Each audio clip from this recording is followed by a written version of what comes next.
I spent every weekend driving 2 hours to visit my mom in her nursing home. I brought her favorite foods, cleaned her room, and read her letters out loud. On her birthday, I showed up with a photo album I'd made, full of our memories. My sister was already there, sitting in my chair, smiling with my mom. "We were just talking about how I always showed up," she said. My mom nodded slowly. "I don't see you much anymore," she whispered. I drove home that night with the album still wrapped in the passenger seat. I live in Chicago. My mom's nursing home is just outside Fort Wayne, Indiana. That's about 2 hours each way, depending on traffic. I made that trip every weekend for 3 years. Didn't miss one unless I was sick, and even then, I'd call and send something. Every Saturday, I'd pack up the car with things Mom liked. Peach cobbler from Leonard's Diner, the kind she always used to bake when I was little. Her favorite hand lotion, because the nurses never rubbed it in right. Clean towels, crossword books, socks, sometimes even flowers from my backyard. I'd clean her room. I don't mean just tidying up, I brought my own supplies. Wiped down the windows, polished the dresser, scrubbed the floor near her bed. I didn't want her living in some half-cleaned place where nobody really cared. I'd read her letters. She couldn't read much anymore. Cataracts. She'd hold my hand while I read them out loud. Usually church friends, sometimes cousins. She'd cry sometimes, just softly. Said my voice reminded her of when I was little. Said I was a good son. I did all that for her. For my mom.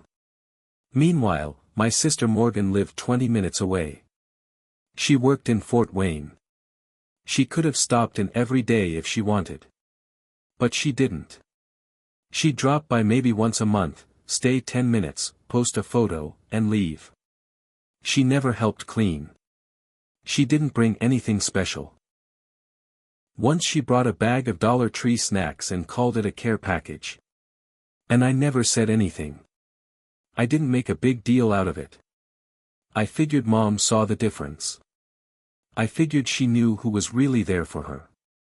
So for Mom's 78th birthday, I went all out. I made her a photo album. Not one of those online ones where you upload pictures and let a company throw it together. I mean a real one. Handmade. I went through boxes of old photos, scanned some, printed others. Mom and me in the kitchen when I was 7.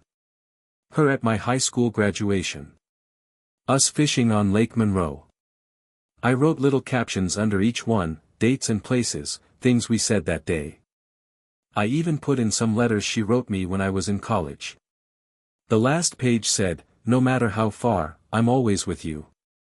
Love, your son." It took me 2 months to finish. I wrapped it in blue paper with a silver ribbon. Bought it the good kind, the kind that doesn't rip when you touch it. Got in the car early that Saturday. Drove through slush and wind. Wore the green sweater she always liked on me. Wore Old Spice because it reminded her of Dad. I had it all planned. But when I walked into her room at Briarview, everything changed. Morgan was already there. She was sitting in my chair. The one by the window, the one I always sat in when I read to Mom. She had her arm around her, all smiles. There was a half-eaten box of cheap chocolates on the table, the kind you find near the register at CVS. She was talking loud like she wanted people to hear. "We were just talking about how I always show up," she said. I froze. My mom looked over at me. Her eyes were watery, tired. But she smiled, small and slow. "I don't see you much anymore," she whispered. That's when something inside me cracked. I couldn't believe what I was hearing. Morgan just smiled at me. Like she won. Like this was a game. I didn't say a word. I didn't hand her the album. I didn't tell her about the hours I spent on it. I set it on the side table. Still wrapped. Morgan didn't even look at it. I left 10 minutes later. Drove back to Chicago with the photo album still wrapped on the passenger seat. And in that 4-hour drive, something changed in me. I realized my sister had been stealing credit for years, and I let her. I gave her the space to twist things. But not anymore. She wanted to be the golden child. Fine. Let's see how she handles it when the truth comes out, and when everything she thought was hers slips through her fingers. After that drive home, I didn't go back to Briarview the next weekend. Or the one after that. I told myself I needed space, but that was a lie. I was hurt. I was angry. Mostly, I was done being quiet. I started small. I called the head nurse at Briarview, just to check in. I asked how my mom was doing. She said, "Oh, she's doing okay. Your sister said you moved out of the country or something." I nearly dropped the phone. Morgan told them I was gone. Disappeared. That's why she was coming around more now, because I couldn't anymore. I thanked the nurse and hung up. My hands were shaking. I spent the rest of that night going through texts. I didn't have many from Morgan, just short replies, excuses. But I had plenty of messages from Briarview staff, confirming visits, thanking me for donations, asking about the cobbler or the special lotion mom liked. All of it dated. All of it proof. Then I checked Morgan's Facebook. She had posted a photo with mom from the birthday visit. Caption said, "Always here for the woman who gave me everything." Red heart, the comments were full of praise. "You're such a good daughter, Morgan. She's lucky to have you. I hope my kids care for me the way you do."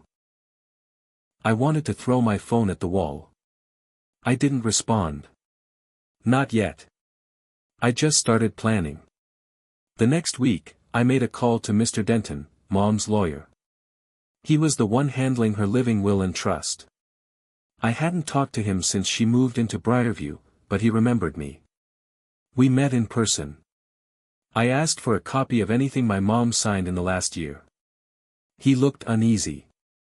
Said Morgan had been more involved lately. That she'd come in a few months back with papers mom supposedly wanted to update. My chest went cold. "Can I see them?" I asked. He hesitated, then handed them over. They were updates to Mom's power of attorney. Her medical decisions. Even parts of her estate. And my name was barely on anything. Instead, Morgan had been listed as sole medical contact. Financial contact. Legal contact. She said you were unavailable. In Europe. That you asked her to take over, Denton said. I couldn't even speak. Just nodded and walked out with the copies. When I got home, I sat on the couch with the album still wrapped beside me. I stared at it for a long time. And then I made two decisions. First, I was going back to Briarview. Not to bring cobbler or clean. I was going back with questions. Second, I was going to make sure my sister understood something loud and clear: if she wanted to play this game, I wasn't going to play nice anymore. I showed up at Briarview the next Saturday without warning. No gifts. No cobbler. No sweater. Just me and a folder with all the documents I'd copied from Mr. Denton. I walked into the front office and asked to speak to Ms. Rivas, the floor manager. She looked surprised but nodded. "Your sister said you'd moved overseas," she said casually, as she led me down the hallway. I stopped walking. "She's been telling that to everyone. MS." Rivas paused, then glanced around like she wasn't sure how much she was allowed to say. "She said you were unreachable. Something about losing your phone during a move. We just assumed." I shook my head. "No. I've been here. Every weekend. For 3 years." She looked uncomfortable. "Well, your mom's in the garden. I can take you out there." I found my mom sitting in a wheelchair near the back hedge, sun on her face. Her head turned when she heard my voice. She squinted. Ryan? I knelt beside her. Her hands looked smaller than I remembered. Cold. I'm here, Mom. I never left. She smiled a little. I missed you. Morgan said you were gone. I didn't know, she trailed off. She looked tired. Confused. That's when I realized the worst part, she hadn't turned on me. She just believed what she was told. I pulled out the photo album and placed it in her lap, still wrapped. This is yours, I said. Happy birthday, late. She touched the ribbon with shaky fingers. Her lips moved like she was trying to say thank you, but her throat was dry. Then she looked up at me. Morgan said you didn't want to talk to me anymore. I stared at her. She kept going. She said you were busy, and mad about something. I asked why you never wrote back. I stood up, heart pounding. I couldn't listen to more of this. I left her with the album and walked straight to the front desk. Is Morgan here? I asked. The receptionist checked. She signed in an hour ago. Still here. I didn't wait. I walked through the halls until I found her in the recreation room, talking to a nurse like she owned the place. When she saw me, her face dropped. Oh. You're here, she said. I didn't say hello. You lied, I said. To Mom. To the staff. To Denton. You lied about me being gone, you took my name off everything, and you've been feeding her garbage about me not caring. She gave a nervous laugh and waved the nurse away. You're being dramatic. No, I snapped. You stole my relationship with her. Morgan crossed her arms. You think showing up once a week makes you a saint? You think she even remembers half the time? I stared at her. You didn't want to care for her. You just wanted the image. You wanted the praise. You wanted her trust fund. Her face changed. Like I'd hit a nerve. Watch it, Ryan, she said. Oh, I am. And so is Denton. I have every form you forged. Every lie you told. And if Mom has one moment of clarity left, I'm going to help her use it. She walked toward me. You wouldn't, she said under her breath. You're not like me. I smiled, but there was no joy in it. You're right. I'm not. That day, I didn't drive home. I stayed in Fort Wayne. Because it was time to do what I should have done years ago, protect my mom from the one person who pretended to love her only when it benefited her. I moved into a motel off I-69 that night. Nothing fancy, just a bed and a lock on the door. I didn't tell anyone I was staying.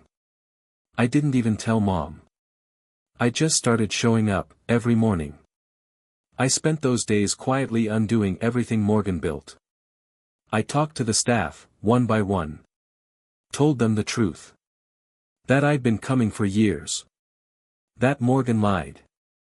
I showed them proof, photos, call logs, messages. Some didn't say much, but they looked uncomfortable. Others nodded like they already knew something was off. I brought Mom's old pastor in. He talked to her gently, helped her remember things. I showed her pictures, reminded her of names, places, memories. Some days she was clearer than others. But she started to say my name again, not like a question, like she knew it. 2 weeks later, I took her to Denton's office. She signed a new set of papers. With a witness. With clarity. She gave me joint power of attorney again. I didn't push her to remove Morgan, just made sure she couldn't make big moves without me. That was enough, for now. But Morgan didn't take it quietly. The next day, she showed up at my motel. She didn't knock, just banged on the door until I opened it. You think you're winning, she hissed. I didn't answer. You're wasting your time. She's slipping. One day soon she won't even know who either of us is. And when she's gone, guess who she left the house to? The accounts? The jewelry? I looked at her, dead in the eye. Not anymore. That's when she snapped. She came at me, tried to push me, but I caught her by the wrists and stepped back. She screamed. Called me a manipulator. Said I was stealing her mother. Our mother, I said. The one you only cared about once there was money. I called the police, not to press charges, just to get her off the property. She spit at the ground before she left. You always were the favorite. You just needed her to say it. She was right about one thing, I wanted to hear it. I needed to. A week later, I sat with Mom on a sunny day in the Briarview garden. She had the album in her lap, worn and bent now. Her fingers ran over the cover. She looked at me, soft and quiet. You never left, did you? No, Mom, I said. I've been here. Tears filled her eyes. I'm sorry, she whispered. I took her hand. It's not your fault. She died 3 months later. Peacefully. In her sleep. Her funeral was small. Morgan showed up in a black dress, sat in the back. Said nothing. Afterward, the lawyer read the will. It was simple. She left the house to charity. The money split between a children's hospital and her church. Jewelry sold to pay off her final care. Morgan got nothing. Except one envelope. Inside was a photo, Mom and me at the lake, the one from the album. On the back, in Mom's handwriting, I finally remembered. It was always you. Morgan stormed out of the room, slammed the door behind her. I sat there, the photo in my hand. And I cried. Not because I won. But because it had to come to this to remember who we were to each other. In the end, the revenge wasn't money. It wasn't papers. It was something simpler. It was truth. And Morgan never saw it coming.